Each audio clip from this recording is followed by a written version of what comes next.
உலகெங்கும் உள்ள தமிழ் மக்களுக்கு ஜோதிட சேவையில் சேலம் ஜோதிட ஆராய்ச்சி சங்கம்.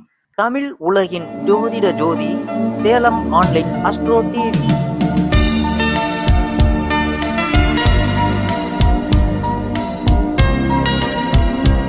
அனைவருக்கும் வணக்கம். நம்ம சேலம் ஆன்லைன் அஸ்ட்ரோ டிவி நிகழ்ச்சிக்காக சேலம் ஜோதிட ஆராய்ச்சியாளர் சங்க 7வது மாத கருத்தரங்கத்துக்கு சேலத்திலிருந்து பேராசிரியர் விஜயனையா வந்திருக்காங்க. வணக்கம் ஐயா. ஒரு மனுஷன் வாழ்க்கையில ஜெயிக்கணும்னா வாழ்க்கையை பற்றிய நம்பிக்கை வேணும், அதுல விடாமுயற்சி வேணும், அதை தைரியமா எடுத்து செல்கிற துணிவு வேணும். இது ஜோதிடத்துல எந்த கட்டத்தை வைத்து நாம் தெரிந்து கொள்ள முடியும்?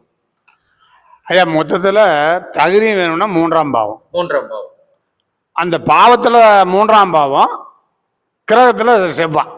கிரகத்துல செவ்வாய் 3ஆம் அதிபதி 6ஆம் அதிபதி தொடர்பு இருந்தா அவன் எதை எடுத்தாலும் வெற்றி பெறுவான், நினைச்ச காரியங்கள் ஜெயம் பெறுவான்.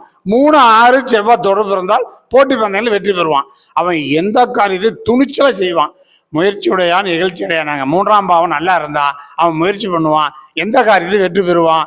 அவனுடைய எண்ணங்கள் அனைத்துமே ஜெயமாகும், அவனுடைய முயற்சியில் எல்லாமே வெற்றி பெறுவான். நன்றி, நன்றிங்க. அருமை அருமை அருமை. இந்த ஒரு மனிதனுடைய வெற்றிக்கு எது முக்கியம் அப்படின்னா அவனுடைய வாக்கு, தனம், படிப்பு, குடும்பம், இந்த விஷயங்களை நம்ம ஜாதகத்துல எந்த இடத்த வச்சு பார்க்கணுங்க ஐயா? ஒரு மனிதன் வெற்றி பெறணும் அப்படின்னா படிப்பு தான் முக்கியம். 2ஆம் பாவம் வாக்குக்காரகன், 2ஆம் பாவம் புதன். அடுத்தது 2ஆம் பாவம் மட்டுமே படிப்பு கொடுத்துடாதுங்க, 3ஆம் பாவமும் அதை உள்ள தொடர்பு பண்ணணும். 2, 3 பரிவர்த்தனை எந்த லக்கணத்துக்கும் 1, 2, 3 பரிவர்த்தனை தொடர்பு ஏற்பட்டா நல்லா பேசுவான், நல்லா படிப்பான், நல்லா எழுதுவான். இப்போ ஒரு பரீட்சையில 1வது படிக்கிறோம், 10வது படிக்கிறோம், பரீட்சையில எழுதி பாஸ் ஆகணும்னா 3ஆம் பாவம் புதன், 2ஆம் பாவம் லக்கணம் தொடர்பு ஏற்பட்டா அவன் எல்லா படிப்புலையும் ஃபர்ஸ்ட் ரேங்க் வந்து வெற்றி பெற்று உலகத்துக்கு படிப்பு மூலம் ஒரு பேரும் புகழும் அடைவான். அப்துல் கலாம் மாரி வெற்றி பெறுவார். நன்றி நன்றி நன்றி. இப்போ எல்லாருமே ஒரு ஜாதகத்தை பார்த்த உடனே இந்த ஜாதகர் இந்த உலகத்துல எவ்வளவு நாள் இருந்து ஜீவிப்பார் அப்படின்னு நம்ம கண்டுபிடிக்க முடியுமா? ஜோதிடத்துல வழி இருக்கா? இருக்கு சார். ஒரு ஜாதகம் ஆணா இருந்தாலும் பெண்ணா இருந்தாலும் ஜோதிட ரீதியாக 120 ஆண்டுகள் கொடுத்துருக்குறாங்க.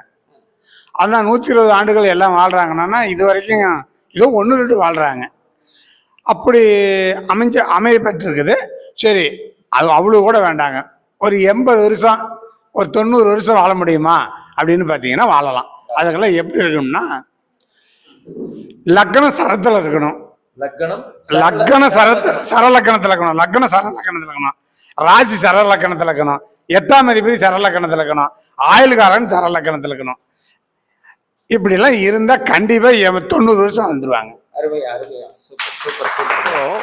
ஒவ்வொரு மனிதனும் தன்னுடைய வாழ்நாள்ல சொந்தமா ஒரு வீடு வாங்க மாட்டோமா, ஒரு கார் வாங்க மாட்டோமா, ஒரு சொத்து பத்து வாங்க மாட்டோமான்னு நிறைய ஏக்கத்தோடு இருக்கிறோம். இப்ப யாருக்கெல்லாம் இது அமையும், அதுக்கு நம்ம ஜோதிட கட்டத்துல எந்த கட்டம் இதை நமக்கு வலியுறுத்தி சொல்லுது? ஐயா வணக்கம்.